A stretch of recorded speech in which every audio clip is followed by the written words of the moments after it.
할렐루야. 2024년 여섯 번째 특별 묵상 주간 월요일 아침 예배에 나오신 모든 분들을 주님의 이름으로 축복합니다. 하나님께서 오늘 우리에게 주신 말씀은 예레미야서 13장 15절에서 27절입니다. 너희는 들을지어다 귀를 기울일지어다 교만하지 말지어다 여호와께서 말씀하셨습니다. 그가 어둠을 일으키시기 전 너희 발이 어두운 산에 거치기 전 너희 바라는 빛이 사망의 그늘로 변하여 침침한 어둠이 되게 하시기 전에 너희 하나님 여호와께 영광을 돌리라. 너희가 이를 듣지 아니하면 나의 심령이 너희 교만으로 말미암아 은밀한 곳에서 울 것이며 여호와의 양떼가 사로잡힘으로 말미암아 눈물을 흘려 통곡하리라. 너는 왕과 왕후에게 전하기를 스스로 낮추어 앉으라. 관 곧 영광의 면류관이 내려졌다 하라. 네겝의 성읍들이 봉쇄되어 열자가 없고 유다가 다 잡혀가되 온전히 잡혀가도다. 너는 눈을 들어 북방에서 오는 자들을 보라. 내게 맡겼던 양떼, 내 아름다운 양떼는 어디 있느냐? 너희의 친구 삼았던 자를 그가 내 위에 우두머리로 세우실 때에 내가 무슨 말을 하겠느냐? 내가 고통에 사로잡힘이 산고를 겪는 여인 같지 않겠느냐? 내가 마음으로 이르기를 어찌하여 이런 일이 내게 닥쳤는고 하겠으나 내 죄악이 크므로 내 치마가 들리고 내 발 뒤꿈치가 상함이니라. 구스인이 그의 피부를 표범이 그의 반점을 변하게 할 수 있느냐? 할 수 있을진데 악에 익숙한 너희도 선을 행할 수 있으리라. 그러므로 내가 그들을 사막바람에 불려가는 건불같이 흩으리로다. 여호와의 말씀이니라. 이는 내 몫이요 내가 헤아려 정하여 내게 준 분깃이니 내가 나를 잊어버리고 거짓을 신뢰하는 까닭이라. 그러므로 내가 내 치마를 내 얼굴에까지 들쳐서 내 수치를 드러내리라. 내가 너희의 간음과 사악한 소리와 들의 작은 산 위에서 내가 행한 음란과 음행과 가증한 것을 보았노라. 화 있을진저 예루살렘이여 내가 얼마나 오랜 후에야 정결하게 되겠느냐 하시니라. 미움받을 용기라는 책 들어보셨지요? 수년 전에 많이 읽혀졌던 베스트셀러입니다.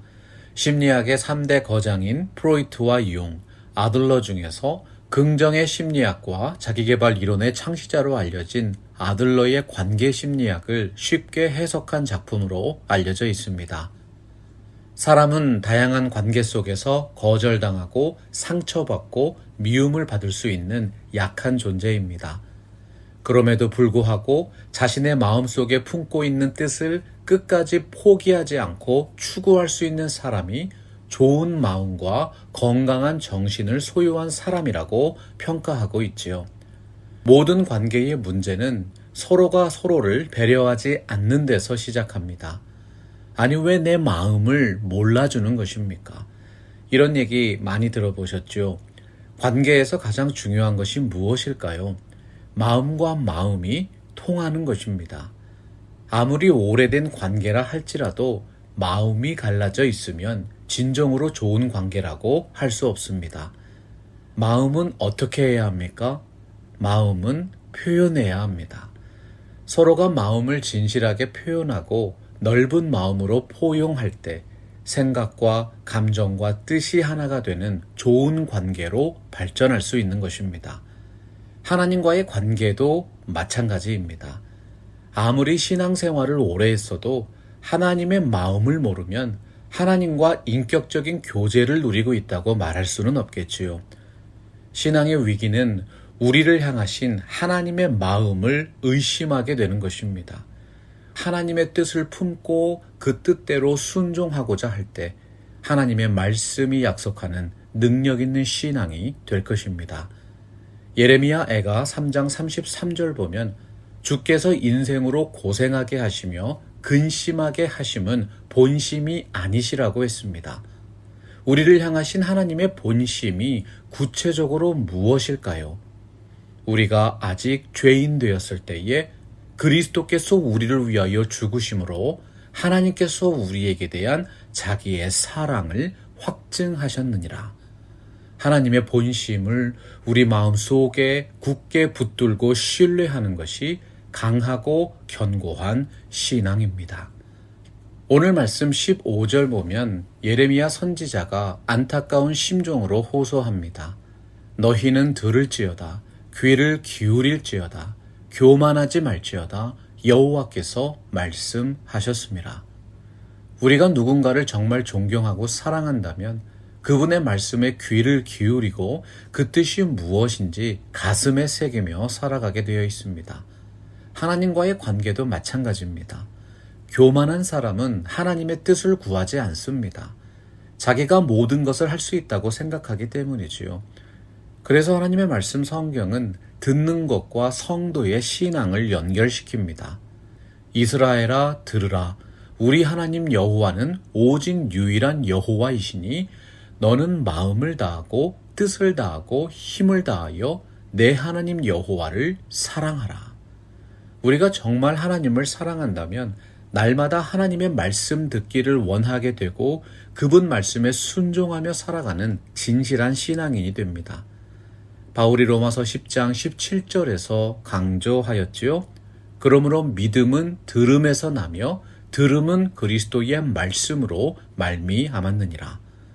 성경이 말씀하는 하나님을 아는 지식은 체험적인 지식입니다. 마치 주님을 실제로 만난 것처럼 생생하게 체험하는 지식이 되어야 영혼이 변하고 인격이 변하고 삶이 변합니다. 살아계신 하나님의 말씀이 우리의 심령에 새겨질 때 우리는 성령께서 보여주시는 하늘의 뜻을 이 땅에서도 이루어가는 것이지요. 세상은 다른 사람들이 보지 못하는 새로운 것을 보는 사람을 안목이 있는 사람이라고 말합니다. 하나님을 믿는 사람들은 하나님을 더욱 깊이 알아가는 특별한 영적인 지혜가 있는 분들인 것입니다. 하지만 여러분, 오늘 말씀의 남유다 백성을 보십시오. 하나님의 말씀에 귀를 기울이지 않습니다. 그들에게 희망을 주시고 살 길을 열어주려는 것이 하나님의 본심이요 하나님의 말씀인데 그들은 끝까지 하나님의 말씀을 멸시하고 그분께로 돌아오지 않았습니다. 백성을 향하신 하나님의 마음이 예레미야 선지자를 통해서 선포됩니다. 그가 어둠을 일으키시기 전, 너희 발이 어두운 산에 거치기 전, 너희 바라는 빛이 사망의 그늘로 변하여 침침한 어둠이 되게 하시기 전에 너희 하나님 여호와께 영광을 돌리라. 데이빗 웰스라는 신학자가 우리가 살고 있는 이 시대를 나타내는 결정적인 특징을 통찰했습니다. 사람들이 이제 하나님을 하찮은 분으로 취급한다는 사실입니다. 하찮은 하나님이란 표현은 이제 더 이상 하나님이 인간에게 중요하지 않은 분이 되었다는 뜻입니다.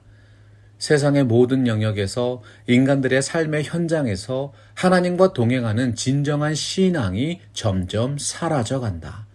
이 땅의 인생들을 만드신 분이 하나님이십니다. 그러나 인간은 오늘의 삶의 현장에서 하나님이 얼마나 중요한 분이신지 깨닫지 못합니다. 바로 이런 모습이 오늘 말씀에 기록된 남유다 백성이었던 것이지요. 오늘날 그리스도의 몸된 교회가 왜 세상으로부터 외면받고 있습니까? 하나님을 모든 일의 중심으로 삼지 않았기 때문입니다. 세상에는 참된 진리가 없고 참된 사랑이 없습니다. 위대하신 하나님이 어떤 분이신가?